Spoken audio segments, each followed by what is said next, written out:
daawadayaal ku soo dhowaada barnaamijkeennii waxweydiin ogaal ka sheegne madaxweynaha dalka jabuuti ismaaciil cumar geelle oo ka hadlayey balbala ku taalla magaalada belbela ayaa halkaas ka jeediyey aaraah aan mid laga qaato lahayn. wuxuu hadalkiisa ka bilaabay goob ay ka callaysnaayeen dhallinyaro u badan wiilal iyo gabdho. wuxuu yidhi, walaalayaal, weydinkii ii yeedhay anna aan idinku jawaabay waa yahay, wax kastaba aan qabe, ilaahay waa i keenay goobtan. hadduu i keenayna waxaan si hambeber ah u arkay inay belbela ka kortay degmo oo ay gaadhay magaalo. wuxuu sheegay dee meesha haddii laga helayo kooraan oo biyo yaallaan, dhakhtar iyo iskuulla raaco dee waa wii. wuxuu sheegay inuu shacabka magaalada belbela u ballan qaadayo wixii ka dhiman iyagoon cidna dawarsan doonin. ismaaciil cumar geelle oo hadalkiisa sii wata wuxuu qayb kale oo uu soo kufiyey ku sheegay in dhaqaalaha jabuuti ugu horreeyo qaaradda afrika. wuxuu sheegay inuu marka caalamka la tago ay jabuuti hadda teerinayso kaalinta labaad, wuxuuna taa daliil uga dhigay inuu yahay hadalkaasi mid aan jeebkiisa ahayn ee ay yidhaahdeen duulka dunida loo igmaday sida baanka afrika, hay-adda lacagta adduunka iyo baanka dunida. wuxuu sheegay inay guusha ay dhashay samirka iyo dadaalka ay ka hadhi waayeen reer jabuuti, taasoo keentay inay safka hore isa soo galluubaan. wuxuu sheegay inuu beekhaamiyey ama tashiilay dhaqaalihii dalka. wuxuu hadalka u dhigay inuu kor u qaaday tamarta ilayska. wuxuu sheegay in dalka ilaahay dhigay reer jabuuti uu yahay dhul kulul oo aanay wadaani xaab ka qaadin. wuxuu sheegay inuu sida uu dalka u abuuran yahay uu wax ka beddelay kana yagleelay nolol lagu noolaan karo. wuxuu sheegay inuu dalka gebi ahaantii kireeyey bogcad kastana isla jeerkaasna uu keenay ciidamo shisheeye oo aan iyaga laftoodu isku sanbanaanayn. wuxuu yidhi, laba aan isgeli karin ninka golo ka sheegee loogu gooxay baan ahay alla geesisaniya. hadal iyo dhammaan wuxuu sheegay inuu dalka u soo saaray awood maal oo canqarsan. wuxuu sheegay inuu dalka ka deebiyey gebi ahaanba duulkii cadhaynayey gobodii u dambaysay. wuxuu sheegay ismaaciil cumar geelle inaanay jabuuti isaga ka horrayn kana dambayn doonin. bal hadda aan isu qabanno xaggan iyo kanaalka furaha suweys oo beryahanba balaayo hawaartay. guddoomiyaha hay-adda furaha suweys oo meel golcastu hayso isla soo taagay wuxuu harag sakaaro ku soo malmaluuqay ayaa sheegay inay ka daafadeeyeen awrkii guubiska ahaa ee isku fureeyey dhudhubka biyomareenka ee kanaalka suweys. wuxuu sheegay inay iyaga iyo duul ka soo gurmaday maraykanku ay wax guul u eg ka muujiyeen wixii meesha ka dhacay. taa wuxuu ku beddelay dadka inay u tahay habeenkii caddaa. wuxuu ku wargeliyey in laysu soo bullado, sacabka la tumo, sitaadna la tunto. wuxuu sheegay in baadhi la samaysto. wuxuu sheegay inaan xataa la iska ilaalinayn habeenkaa caawa xanuunka 20 midla. wuxuu sheegay in waxaasoo tanafas ah loola jeedo in lagu sagootiyo goolka ay ka dhaliyeen karinbiyoodan marka gudistiisay. haddaba iyadoo la damacsan yahay in markabkan loo luudiyo dekedda qaahira looguna toogahayay inuu kaga soo kabto dhaawicii ka soo gaadhay intuu ku baydgoonaa lugtan biyomareenka, ayuu mar labaad isku qowlalay intii ka badqabtay jiidhadan cidhiidhiga ah.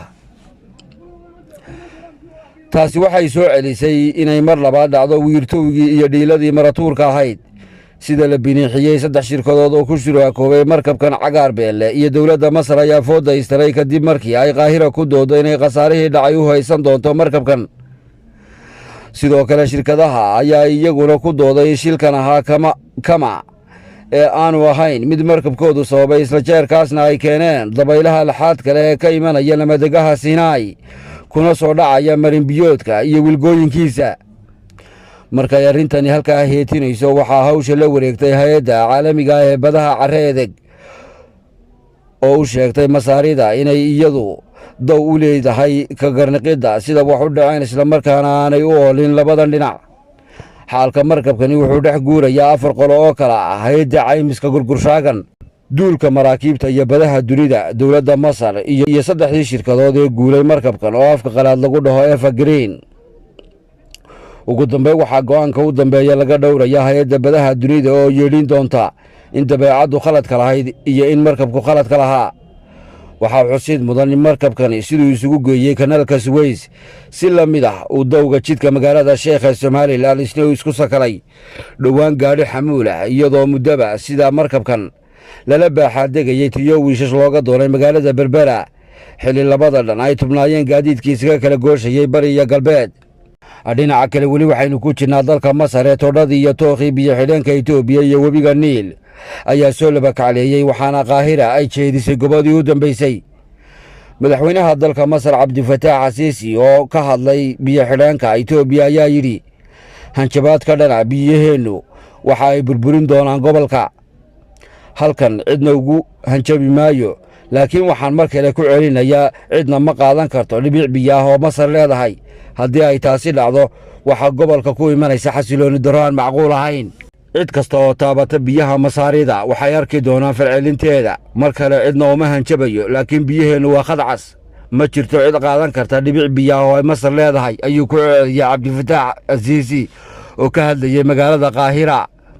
dhinaca somalilan, shirweynihii saddexaad ee golaha dhexe ee xisbiga mucaaradka ee waddani ayaa maanta si rasmiya uga furmay hoteelka ambasator ee magaalada hargeysa, waxaana shirkaas dib loogu doortay mudane cabdiraxmaan maxamed cabdilaahi ciro inuu noqdo murashaxa madaxweynaha ee xisbigaasi uga qayb gelaya doorashada madaxtooyada ee lagu wado inay dalka ka dhacdo bisha noofembar ee guga 2022, halka murashaxa madaxweyne ku-xigeenkana loo cugtay maxamed cali aw cabdi oo hore u kamandhuudhay kursigaasi. shirkan waxaa hadallo kala duwan ka jeediyey guddoomiyaasha xisbiga waddani ee gobollada dalka, afhayeenka xisbigaasi barkha jaamac batuul, xogayaha guud ee xisbigaasi khadar xuseen cabdi, waxaana ay halkaa ka hadleen tallaabooyinkii xisbigu qaaday muddadii u dambeysay iyo qorshayaasha xisbiga ee la xidhiidha arrimaha doorashooyinka ka qabsoomaya dalka. waxaa kaloo ay ka hadleen sida ay u taageersan yihiin murashaxiinta xisbigoodu doorashada madaxtooyada.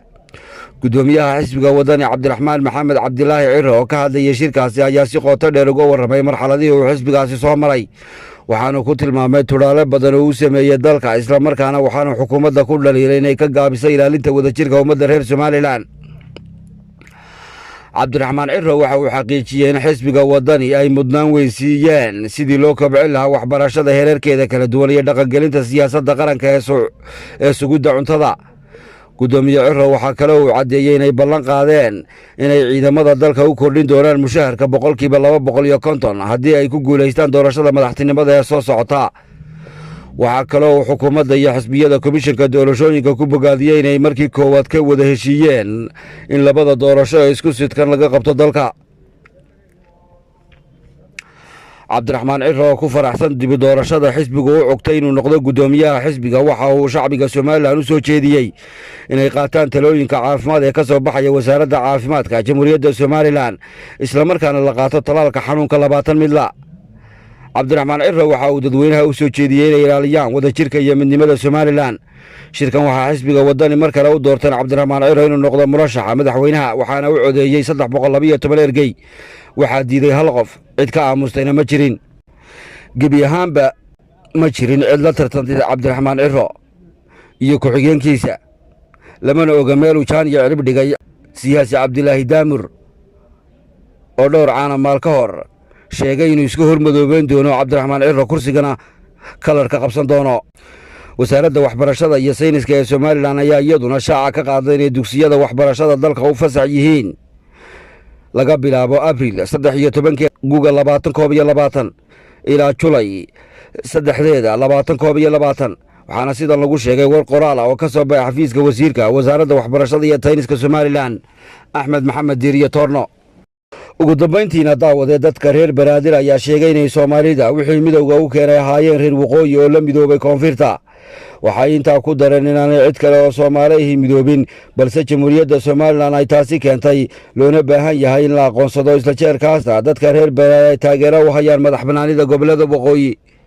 cismaan abbo oo ka hadlayey magaalada minnesota ee gobolka minneabolis ee dalka maraykanka ayaa sidan yidhi. intaa warranay waxaanu ku darna moogin wax weydiin ogaal ka sheegnay. waa maxamed aadan dirirtan iyo kulanti dambe, nabadgelyo.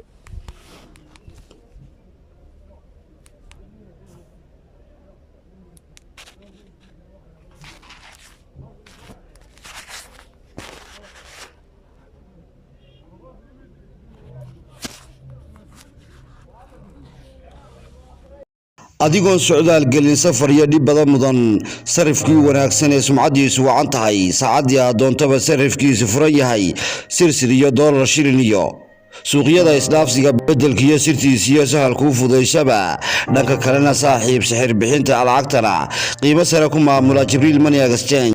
Jibriil kama waaysid inaad ka bedelato lacag kasta oo dunida laga isticmaalo oo qalaad qiimihiisu waa mid ku raali gelinaya markaad guda gasho ee u dharadhaansato. isku bedelashada lacagta danabaysan ee saad ama dahab waxaad moobilkaaga gudihiisa ugu kala sarifanaysaa adigoo isticmaalaya Jibriil Money Exchange.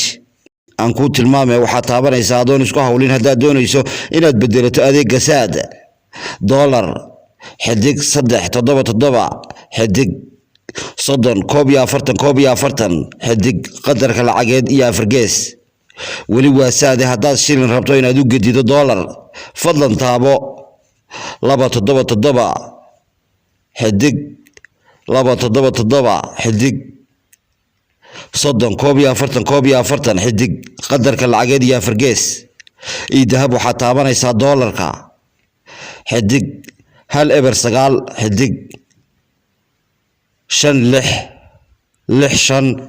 5665 442 eber hal qadarka lacageed iyo afargees. xidig 119 xidig 65 442 eber hal xidig qadarka lacageed afargees. Jibriil wuxuu ku leeyahay haddaad noo timaado nagama tegi doontid haddaad doonayso inaad shilinkaaga u rogato dollar.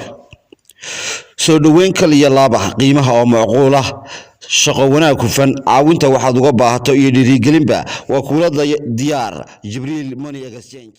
riflaha Amiin Money Exchange ayaan iyo nasiiba adeeg qabasho kugu dheer anfac heer sareeyo aan la waayin jeernaba alleyl iyo aroortii markastood muraadka raadinaysa saaxiib Amiin ku soo durug. isku bedelashada lacagta darabaysan ee saad ama dahab waxaad moobilkaaga gudihiisa ugu kala sarifanaysaa adigoo adeegsanaya isticmaalayana Amiin Money Exchange. aan ku tilmaamay waxaad taabanaysaa adoon isku hawlin xidig 377 xidig 30 430 xidig qadarka lacageed iyo afargees. dahab waxaad taabanaysaa xidig 1 eber 9 xidig eber 65 667 xidig qadarka lacageed iyo afargees. sariflaha sareeya sugan ee sajaleen ee saameynta badan ee dadku socod ku raasay suuqaba u mudan ee la isku saarshay waa kee Amiin Money soo gaadh.